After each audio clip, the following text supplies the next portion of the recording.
What up, wild people? Yo, this is David Wild, and we're filming our first rap video. No, I'm just kidding. Just kidding. Just kidding. I'm totally not that funny. But we're filming our episode number 2, and this one I went a little buff, even though, I'm, the most unbuffed person in the world.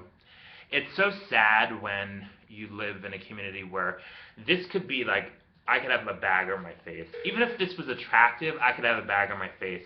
And if this was, jacked, wouldn't even matter. You know, gay community, I like to call it, we live in a two-bagger. And that means that we really just don't give a shit about their face. Because for some reason, we're not fucking a face. It's kind of like the opposite. So in this episode, I want to talk about the lack of, intimacy, which a lot of gays seem to admit. We don't, literally, think about it. We're the only community that doesn't want to kiss half the time when we hook up. We don't kiss. And for some reason, that still means we can get off? What the fuck? I don't get it. I get it. Because a lot of us, when we close our eyes and we're jerking off, the actual similar sexual thing is the same as if someone was fucking us in our ass. Really? I think this mental disconnect is part of what's going on. I don't know. And, I'm not in the best shape, and I'm kind of, become 34-year-old average looking, and, I have a ton of things going on, and part of my new movement is to kind of put my personality as the forefront, not just this idea that I have to be, like a Greek god, If you were to play a little game with friends, which is kind of fun, if you take a form and you have everyone fill out 10 things about themselves that are really epic. You know how people talk about people being great on paper? Excuse me. I can tell you, if you took those but didn't actually have their names on them and put them on a wall, and then see who picks who, and actually see if there's, let me see if you can see my hat a little more, and see if there's actually any chemistry with people besides looks. Now, if you were to do the same thing where you took pictures of people and just show their face and see what people are attracted to it and don't show their body, you'd be like, whoa. But if you do the reverse, show their body without their face. So it's kind of like, what's going on? Also, fun thing to do in a party where there's no kind of threat of need to fuck is a kissing game where people actually participate in kissing each other and saying who actually is a good kisser and who actually turns this on unbelievably out of nowhere. Suddenly you're kissing this person and you're getting a boner and you're like, oh my god, I think I actually want to fuck you now. It is so fun, you'll never even believe it. Promise you, it's the best game. So it's like a kissing booth. So, some of the best sex I've had was people who are very average or below average looks, epic. I'd say the only thing about having a fat person have sex with you, and I can tell you from experience, is their body gets in the way of sex. Literally, if someone's fucking me and their gut is in the way, you can't jerk off. It's totally impossible. So, now saying that, I think we live in a world where we have to be attracted to someone, but we should actually want to kiss someone. And there's this whole thing, it's we're willing to go on manhunt, find someone to come over, stick their dick on our ass, but yet if you actually call someone and say, hey, you want to come over and watch a movie? They'll go, ooh, I don't know, I have to get to know you first. What the fuck is up with that? So, kissing game, best ever. Singles night with your friends, best ever. Don't invite couples. I can't stand couples, to be honest, who are in relationships and are open. It's you're the greediest assholes in the world. It's you get your cake and eat it too. Go figure your shit out and then come. Otherwise, have an exclusively sex party, which I've done, and have people come over and you don't care who it's in what relationship. You stick your dick wherever. Doesn't matter. Tips on sex party.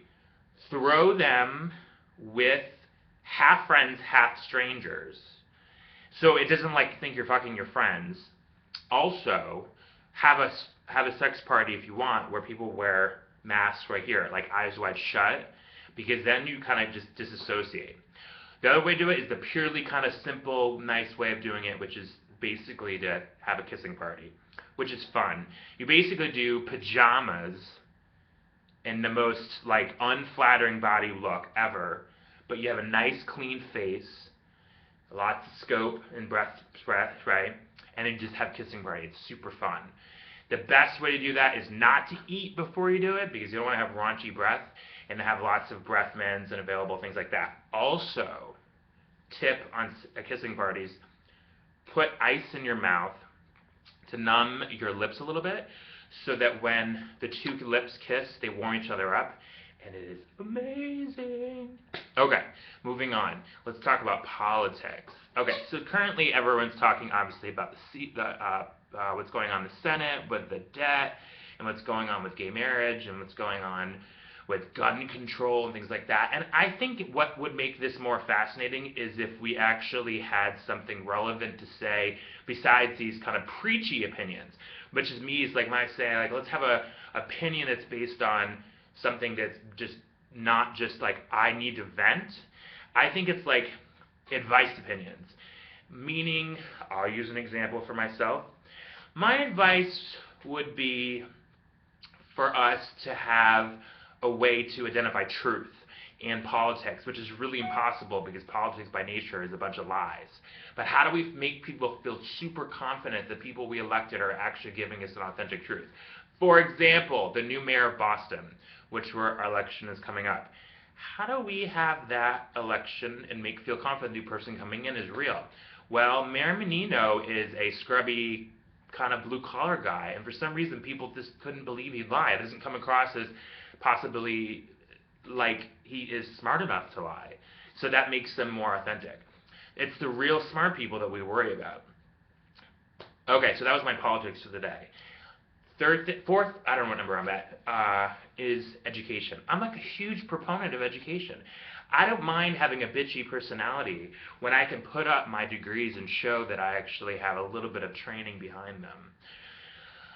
I have an aspiration to meet someone that just makes me so excited that I can't wait to see them again, but also gives me balance where I still focus on my work and things like that. I believe that we are in a community in Boston where we've kind of had a disconnect between the identity we grew up with to the identity that we're going into. For example, I'm from this area, and the identity here is really based on the affiliation towards work, education, and family, which are all wonderful things, but if those things are not based on allowing us to be our authentic self, all we're doing is just chasing some sort of vision that doesn't really exist. So, saying that, I want to promote a really unique, kind of conservative approach towards the gay community, back to them, those little fags over there. Yes, by the way, I use the word fags because I'm kind of like black people. I'm reclaiming that word. Because I think when you act beneath the quality of character that you are, well, just use the word fag, and yet you do not promote goodness, authenticity, honesty, respect, value, you are presenting a version of yourself that is not the best version you can be. So anyways, these people that I'm connected to, and I want to inspire them to do something totally different, are really lacking. And I want to make them have a little bit of challenge.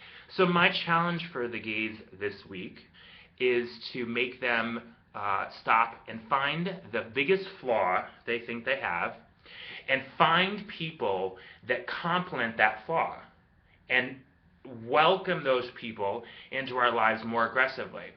Also, the best tip I can give you, once a year, ready for this? Once a year you have to get rid of 2 people in your life that are bad. Get rid of them. Friends should not be here forever. Some friends gots to go. Gets to step in, gots to go. And that means you get rid of them. You block them from your Facebook, you block them from your Twitter, you make sure those motherfuckers are out of your phone, done. Just because we meet people all the time does not mean they need to stick with us forever. Trust me, I've lost 1 million friends, I've gained 1 million friends, and I honestly, this exercise of purging is the best ever. Okay, here's what I want you to do. Comment below about some of my things I've been saying, because I am crazy. And I think it'd be fun to actually hear your feedback. Also, we're going to be hosting some interviews via Skype calls to people who want to be involved in this conversation. If you think you got something to say, let me know. On future episodes, we're going to talk about how to jerk off, which is kind of like you got to do something dirty. How do you do it? Some people do it like this, some people do it like this, some people play with their leg, I want to know that kind of dirty shit. Political angles too. I want to know why you care about a politician. Is it just because your family is connected to it? Is it because of the political party? What the hell?